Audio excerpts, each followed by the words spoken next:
Hello and welcome all you brilliant Kent Business College apprentices. Get ready because today we're doing something a little different. You're not just students anymore, you're detectives, and we are about to crack the biggest case in all of marketing, figuring out what your customer is really thinking.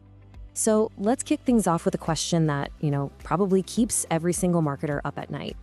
What if you go out there, you do all this work, you ask your customers what they want, and they're lying to you? What if all those surveys, all that feedback, isn't the whole story? Well, I'm gonna give it to you straight. They are. But here's the thing, and this is really important. It's not on purpose. People aren't trying to trick you. A lot of the time, they don't even know what they truly want themselves, or maybe they just say what they think you want to hear. The good news?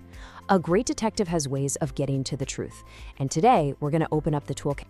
Okay, let's get into it. Here's our mission briefing for today. First, we'll tackle the big mystery at the heart of it all. Then, we're going to unpack 3 essential gadgets from our toolkit. What I like to call the one-on-one interrogation, the group stakeout, and of course, the fine art of going undercover. And we'll wrap up by figuring out how to pick the best gadget for the case you're on. Every great detective story has that central puzzle, right? Well, in marketing, it's this. The huge gap that can exist between what people say they'll do and what they actually do. Cracking this code, closing that gap, that's the secret to winning. It's all about getting past the polite answers to uncover what's really going on. So, our first tool. Sounds a bit intense, doesn't it? The one-on-one interrogation. You can just picture it, right? The single light bulb, the uncomfortable chair. Okay, it's not nearly that dramatic. We're really just talking about interviews. But the goal is exactly the same, to get those deep, hidden secrets that really drive people's decision. Think of it like sitting down with a key witness in a case.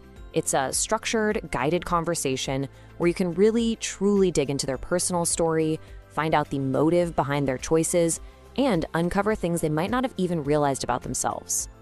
So, how does this look in the real world? Well, take a giant brand like L'Oreal.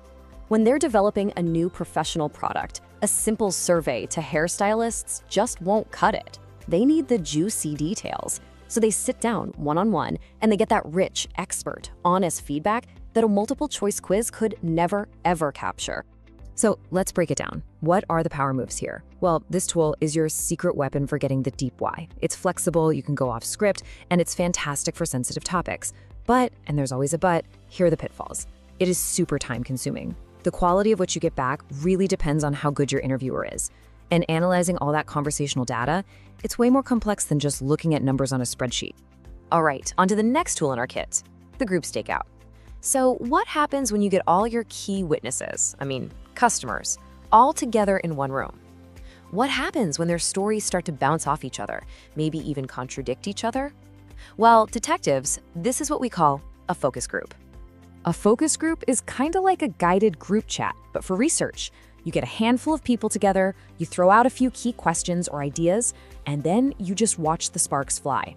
The real gold is often in how they react to each other. They build on ideas, they disagree, they debate, and you get to see it all happen.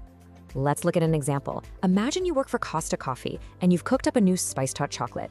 You can put a prototype of that drink right in front of a focus group and literally watch their faces light up or not as they take that first sip. You're getting their gut reactions in real time on everything from the taste to the price. It's live action research. The big win here is the group energy. That synergy where one person's comment sparks a whole new idea from someone else. It's efficient and you get to see raw emotional reactions. But you gotta watch out. You might get one loudmouth who just takes over, or even worse, groupthink, where everyone just nods along with the first person to avoid rocking the boat. Oh man, we've all met this person, right? The one who hijacks the entire conversation and suddenly acts like they're the head of product development. This kind of mic hog can totally derail your investigation because they drown out all the other voices in the room that you need to hear from. So how do you handle it? Well, a skilled detective, or in this case, a great moderator, has a few tricks up their sleeve. They'll know how to politely steer the conversation, actively bring quieter people in, and even directly ask, "That's an interesting point. Does anyone see it differently?"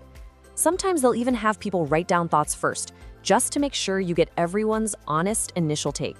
All right, it's time for our final and maybe my favorite tool in the whole kit. Sometimes you just have to stop asking questions and watch.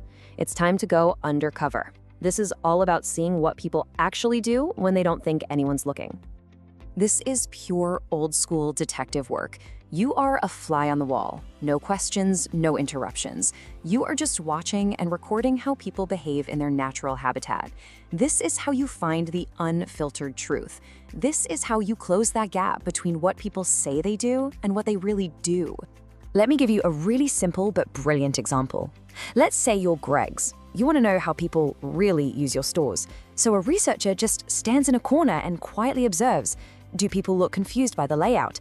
Do they go straight for the hot food, or do they browse the sandwiches first? These tiny, simple observations can lead to insights worth millions just by helping you design a better store layout. Now let's open up a real-world case file. Let's call it the mystery of the Tesco self-checkout. Tesco really wanted to understand how their customers were using these new machines. So they went undercover. They started observing. So the first clue they uncovered was pretty positive. A huge number of people, a whopping 70%, were trying to use the self-checkouts during peak hours. You'd think, great, case closed, the machines are a huge hit. But hold on, not so fast. Because here's the twist in the story. Of that 70%, a pretty big chunk, 15%, ended up needing help from a staff member to finish their purchase. And that's the golden nugget of insight right there. Observation revealed a problem that a survey never would have. Because most people would just say, oh, it was fine, instead of admitting they got stuck. So let's sum up observation. Its power move is that it gives you the undeniable behavioral truth. You see what people are doing. But, and this is a big one, you don't know why they're doing it. You see them struggle, but you have to guess the reason. Plus, as you can see, you have to be so careful about all the ethical and privacy rules. Okay, detectives, let's bring it all home. You've seen the toolkit. You've got the one-on-one interview, the group stakeout, and the undercover observation. Now for the most critical skill of all, knowing which gadget to pull out of your belt for the mystery you're trying to solve.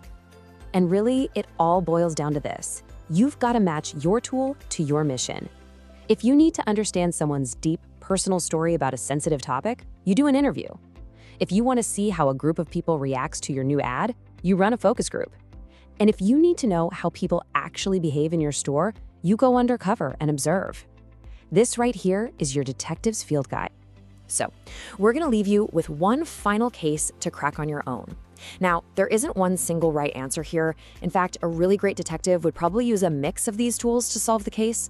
But now you have the toolkit, you know the right questions to ask, and you're ready to start your own investigation. Happy sleuthing!